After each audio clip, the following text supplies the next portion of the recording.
हंस वाहिनी की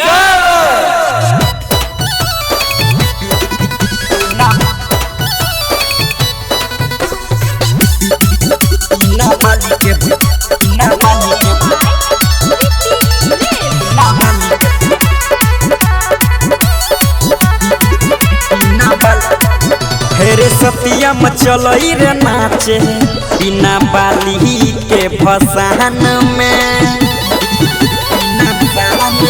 हेरे दीपका चलई रे नाचे बिना बाली के फसान में।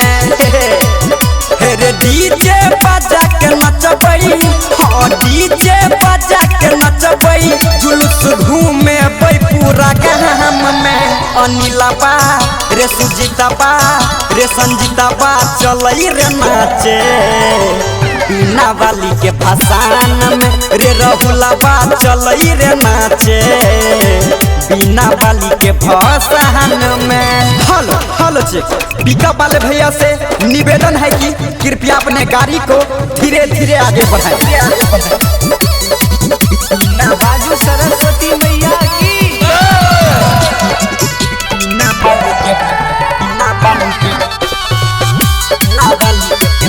चलते रंगदारी नहीं के करो रे बोली।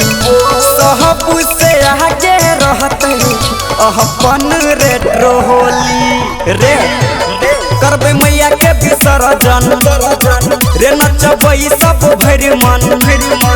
छै खुशी के माहौल रे छै खुशी के माहौल। सब नाचै छै ताम झाम में। वरुणमा रे संजैया रे हीराबा चलही रे नाचे बिना बाली के फसान में।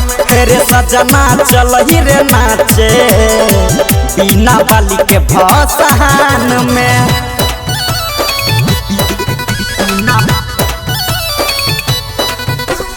हंस वाहिनी की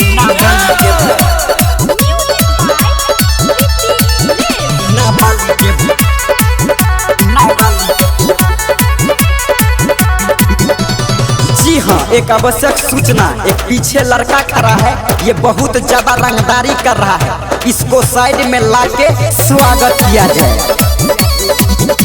मां वैष्णवी जी की शानदार प्रस्तुति।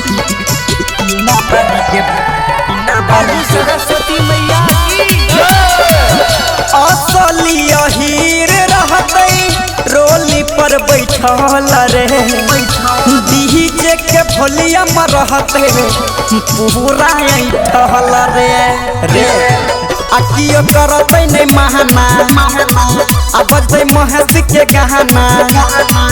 राजा रीतिक रेस रहते राजा रीतिक रेस रहते मैं रहते नहीं कतो जाम में। अंकुशबा रे किसुनमा रे प्रभुआ चलही रे नाचे बिना बाली के फसान में। रे रकेशबा चलही रे नाचे बिना बाली के फसान में। धुआं धुआं उड़ा हंस वाहिनी की